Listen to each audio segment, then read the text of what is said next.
दोस्तों, इंसान की सबसे बड़ी दुश्मन गुलामी नहीं होती। इंसान की सबसे बड़ी दुश्मन होती है अंधविश्वास, सुपरस्टिशन। जब दिमाग पर डर का ताला लगा हो, तो आंखों के सामने रखा हुआ सोना भी पत्थर दिखाई देता है।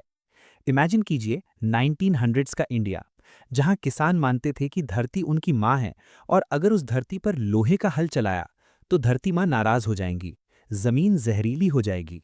वो लकड़ी का हल यूज करते थे जो टूट जाता था, जो गहरी खुदाई नहीं करता था, जिससे फसल कम होती थी और किसान भूखा मरता था। लेकिन एक आदमी था, एक ड्राइंग टीचर, जिसने कहा, मैं इस अंधविश्वास को तोड़ूंगा, मैं लोहे का हल बनाऊंगा। लोगों ने उसे पागल कहा, किसानों ने उसका हल लेने से मना कर दिया, हमें पाप नहीं करना। उसे शहर से निकाल दिया गया। उसे एक ऐसे बंजर जंगल में फैक्ट्री लगानी पड़ी जहां इंसान नहीं, सिर्फ नाग और डाकू रहते थे। वहां न पानी था, न बिजली, न सड़क।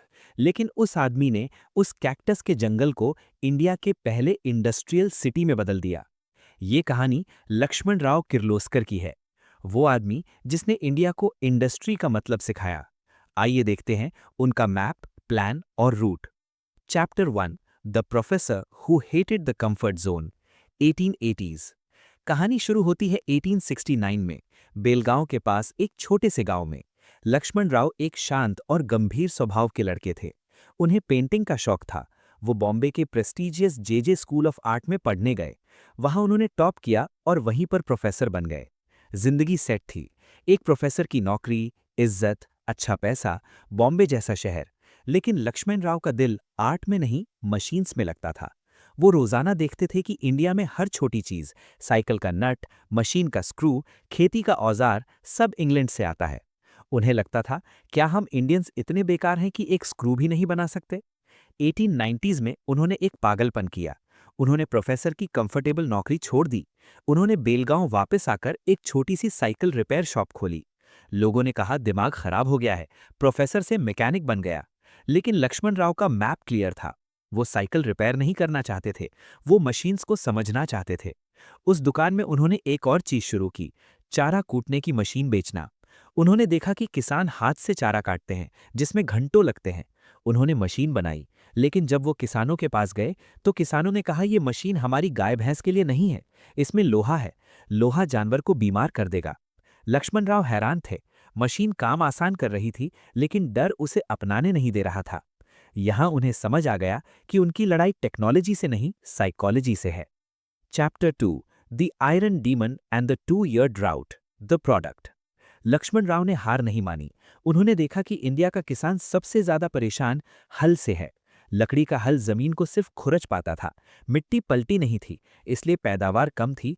लक्ष्मण राव ने दिन रात मेहनत करके इंडिया का पहला आयरन प्लाव बनाया, मजबूत, टिकाऊ और जमीन को गहराई तक खोदने वाला। उन्होंने सोचा किसान खुश होंगे। वो गांव गांव गए। उन्होंने किसानों को डेमो दिखाया। लेकिन किसानों का रिएक्शन हैरान करने वाला था। एक बूढ़े किसान ने कहा, लक्ष्मण राव, तुम हमारे दुश्मन हो। तुम धरती माँ का पेट फाड़ना चाहते हो लोहे से। अगर हमने ये यूज किया तो भगवान हमें श्राप देंगे, जमीन बंजर हो जाएगी। ये अंधविश्वास इतना गहरा था कि 2 साल तक लक्ष्मण राव एक भी हल नहीं बेच पाए, एक भी नहीं। उनकी फैक्ट्री, जो एक छोटे से शेड में थी, बंद होने की कगार पर आ गई। पैसे खत्म हो गए। परिवार ने कहा, छोड़ो ये पागलपन, वापस नौकरी कर लो। लेकिन लक्ष्मण राव के पास एक प्लान था। उन्होंने रिस्क रिवर्सल स्ट्रैटेजी अपनाई। वो किसानों के पास गए और कहा, देखो, तुम ये हल ले जाओ, मैं तुमसे पैसे नहीं मांग रहा। तुम इसे 1 साल यूज करो। अगर फसल अच्छी हुई तो मुझे पैसे देना। अगर फसल खराब हुई या जमीन बंजर हुई तो मैं तुम्हें हर्जाना दूंगा। ये ऑफर कोई मना नहीं कर सकता था। कुछ हिम्मती किसानों ने हल लिया। 1 साल बाद रिजल्ट आया। जिन खेत में आयरन प्लाव यूज हुआ था, वहां फसल दुगनी हुई थी, मिट्टी नर्म हो गई थी, पानी अंदर तक गया था। वो किसान दौड़ते हुए लक्ष्मण राव के पास आए, नोटों की गड्डी लेकर। साहब, हमें और हल चाहिए। अंधविश्वास हार गया, विज्ञान जीत गया। Chapter 3, the exile and the cactus jungle, 1910। जब बिजनेस चल पड़ा तो एक नई मुसीबत आई। बेलगांव म्युनिसिपैलिटी ने लक्ष्मण राव को परेशान करना शुरू कर दिया। अंग्रेज सरकार को इंडियन इंडस्ट्रीज पसंद नहीं थी। उन्हें जगह खाली करने का नोटिस मिला। लक्ष्मण राव को अपना सेटअप वहां से हटाना था, लेकिन जाएं कहां? तभी औंध के राजा ने उन्हें बुलाया। राजा साहब ने कहा, मेरे पास एक जमीन है स्टेशन के पास, तुम वहां फैक्ट्री लगाओ। लक्ष्मण राव वहां देखने गए। वो जमीन देखकर किसी का भी दिल बैठ जाता। वो जमीन नहीं थी, वो नर्क था। मीलों तक सिर्फ नागभनी के झाड़ थे। पानी की एक बूंद नहीं थी।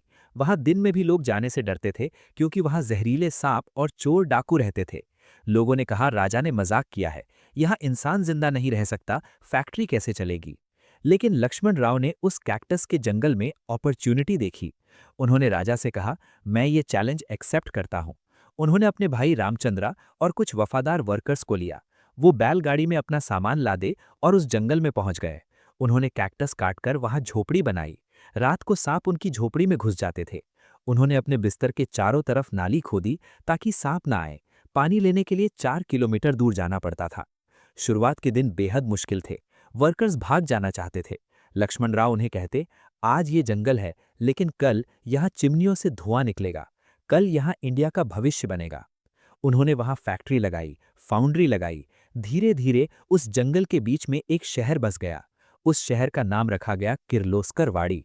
ये इंडिया का पहला इंडस्ट्रियल टाउनशिप था जो किसी प्राइवेट आदमी ने बनाया था। जमशेदपुर से भी पहले का विजन था। Chapter 4, the war with the empire and the legacy, 1920s and 40s। Factory लग गई, शहर बस गया, लेकिन अब टक्कर थी ब्रिटिश एम्पायर से। अंग्रेज चाहते थे कि इंडिया में मैन्युफैक्चरिंग ना हो, ताकि वो अपना माल बेच सकें। उन्होंने किर्लोस्कर के प्रोडक्ट्स पर हैवी टैक्स लगा दिया। रॉ मटेरियल मिलना बंद कर दिया।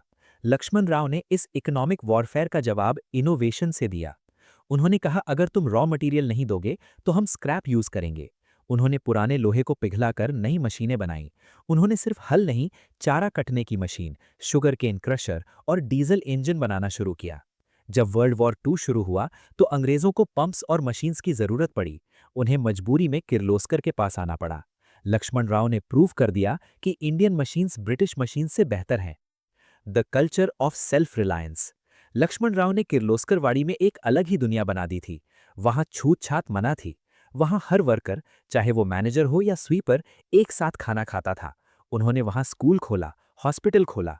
उन्होंने अपने वर्कर्स को सिखाया कि हम सिर्फ मशीन नहीं बना रहे, हम देश बना रहे हैं। एक बार महात्मा गांधी किर्लोस्कर वाड़ी आए। उन्होंने वो फैक्ट्री देखी। उन्होंने देखा कि कैसे एक कैक्टस का जंगल एक प्रोडक्टिव सिटी बन गया है। गांधी जी ने कहा, लक्ष्मण राव, तुमने वो कर दिखाया जो बड़े बड़े नेता भाषण में बोलते हैं। तुमने स्वदेशी का असली मंदिर बनाया है। Conclusion, the map, the plan, the route. दोस्तों, लक्ष्मण राव किर्लोस्कर की कहानी 1956 में खत्म हुई, जब उनका देहांत हुआ। लेकिन उनका बनाया हुआ किर्लोस्कर ग्रुप आज भी पंप्स, इंजन्स और जनरेटर्स में दुनिया का लीडर है। उनकी कहानी हमें 3 एक्सेप्शनल लेसन्स देती है। 1. The map, vision beyond site. जहां लोगों को कैक्टस और सांप दिखे, वहां उन्हें इंडस्ट्रियल सिटी दिखी। लेसन, विजन का मतलब वो देखना है जो दूसरों को नहीं दिखता। 2. The plan, risk reversal. जब किसान डरे हुए थे तो उन्होंने प्रोडक्ट नहीं बेचा, उन्होंने गारंटी बेची। पैसा तब देना जब फसल अच्छी हो।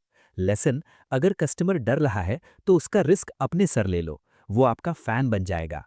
3. The route, persistence against beliefs.